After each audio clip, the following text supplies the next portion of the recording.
মানে দুইটা ভুলের মাঝে সংঘর্ষ। ও ধার্মিক তো কেউই না। ওর মধ্যে কিসের ধার্মিক? ও কেন আনফাজিং কথা বলে বিশৃঙ্খলা সৃষ্টি করে গেল? ও কিসের ইমাম মেহেদি? ইমাম মেহেদি মরে? ইমাম মেহেদি কি মরার জন্য দুনিয়ায় আসবে? হ্যাঁ, যে সব কিছু সমাধান দেবে নাকি? হ্যাঁ, কি বলা আছে না, সাবধান করা আছে না? আমার নাম মাসুম পাগল।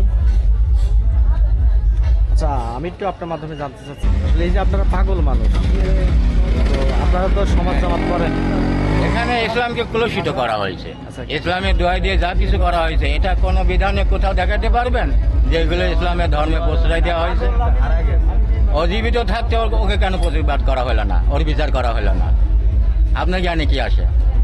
ও যখন অনেক কিছু দাবি করেছিল, তাই না? তখন ধরা গেছিল না? তখন সম্ভব ছিল কিনা, তাই না? তে ভুল উভয়েরই আছে, তবে বেশি ভুল করেছে পরে যারা, তাই না? এই হচ্ছে বিষয়। মানে দুইটা ভুলের মাঝে সংঘর্ষ। ও ধার্মিক তো কেউই না। ওর মধ্যে কিসের ধার্মিক? ও কেন আনফাজিং কথা বলে বিশৃঙ্খলা সৃষ্টি করে গেল? ও কিসের ইমাম মেহেদি? ইমাম মেহেদি মরে? ইমাম মেহেদি কি মরার জন্য দুনিয়ায় আসবে? হ্যাঁ, যে সব কিছু সমাধান দেবে নাকি? হ্যাঁ, কি বলা আছে না, সাবধান করা আছে না? আমাদের বিধানেই তো বলা আছে নাকি? কাদের বিধানে? আপনি তো মুসলমান নিশ্চয়, তাই না? তাহলে কেন? এ হচ্ছে বিষয়। বিভ্রান্তিতে আমরা সবাই আছি। সঠিক সমাধান মানে আমরা সমস্যার সৃষ্টিই করে যাচ্ছি সবাই, যার যার জায়গায় যে যেখানে আছি। হ্যাঁ, সব মানে আত্মভোগী। কিন্তু সেবাই যে পরম ধর্ম, আমাদের দয়ার নবী কোন শিক্ষা দিয়ে গেল? সে কোথাও নিজের চিন্তা করেছে? নিজের খাওয়া পড়া, কি খাবো, কি পরবো, কি করেছে কিনা? তাহলে আজ দয়ার নবীর দোহাই দিয়ে সব কি হচ্ছে ধর্মের নামে? হ্যাঁ, 5 লাখ টাকা না দিলে পারে কোনো সবাই যাওয়া হচ্ছে না। টাকা দিয়ে আমি ধর্মের কাহিনী শুনবো কেন? টাকা দেয় কারা আর নেয় কারা? এসব এই যে ধর্ম নিয়ে ব্যবসা শুরু হয়েছে, তাই না? এটা কি হচ্ছে? এখানেই তো বিভ্রান্তি। আপনি ধার্মিক না হয়ে আর একজনকে ধর্মের কথা বলবেন কেন? আপনার রাইট আছে? আপনি তো অধিকারই নাই। অধিকার থাকতে হবে না নাকি? থাকতে হবে না? আমার এখানে বসে থাকার অধিকার আছে, কেননা এই সংগ্রাম আমার লালন বাবা করিয়ে আইছে নাকি? না এমনি বসতে পারছে? লালনকে কি আরাম শান্তি দিছিল কেউ?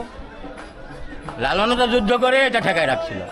ইতিহাস আপনারা দেখবেন, যে ওই সময় কি করা হয়েছিল, কত তবারক নষ্ট করা হয়েছিল, কত সঙ্গে বাধা দেওয়া হয়েছিল ওই সময় ওই কাঠমৈলবীরা করেছিল কিনা?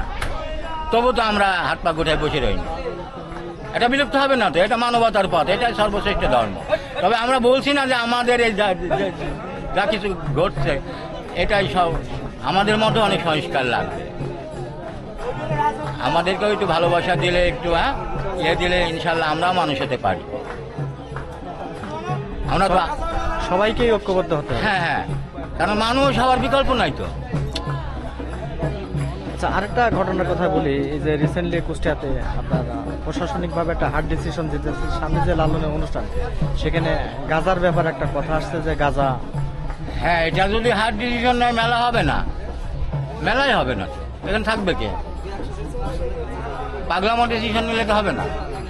আপনারা কি করতে পারেন? জায়গা দিতে পারেন, পাগলটা পাগলামি করবে। তবে এটা ধীরে ধীরে সংস্কার করতে হবে। এখন এদের ঘর নাই, বাড়ি নাই, এরা এভাবে অভ্যস্ত হয়ে গেছে। এরা থেকে হুট করে আঘাত করে এরা, এটা কি কি তাই না? সবাই মানুষ, সবাইকে সবার প্রতি, হ্যাঁ, তাই না? এখানে তো জায়গা আছে, এই যে পাশে ওই যে ইকো পার্ক করেছে, ওটা পড়ে আছে, ওইটা অবশ্রম করে দিক। ওটা কি হবে? মানুষের কাজে লাগুক। আপনি তো গেছেন ওখানে ইকো পার্কে, রেডি আছে না? ওটা অবশ্রম করে দিক।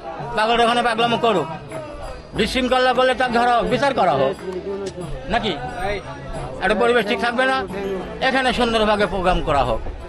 তা না, এখানে কোথাও কোনো ব্যবস্থা করা হবে না, গার জোরে, ক্ষমতার জোরে সিদ্ধি খাওয়া বন্ধ, মানে মেলাই বন্ধ। আপনি লিখে রাখেন, সিদ্ধিকর থাকবে না মানে এখানে মানে ভোটেও আসবে না। কেউ আসবে না? কেন আসবে? থাকবে কে? তবে পরিবেশটা এখান থেকে ভিন্ন করলে আমিও খুশি। আমিও চাই না যে এখানে একই জায়গায় সবকিছু হোক। সবাই তো এটা পছন্দ করে না, আমার মা বোনরা সবাই ভাই ভাই সবাই আসে। এটা মানবিক দৃষ্টিকোণ থেকে দেখতে হবে, সেবামূলক। এটা যে মানবতার ধর্ম, এটা সেবামূলক ধর্ম। এখানে জীবনের পরোয়া করে না, এরা জীবন দিয়ে দেবে তবু লালন লালন করে যাবে। উচিত না সব আটকে দিতে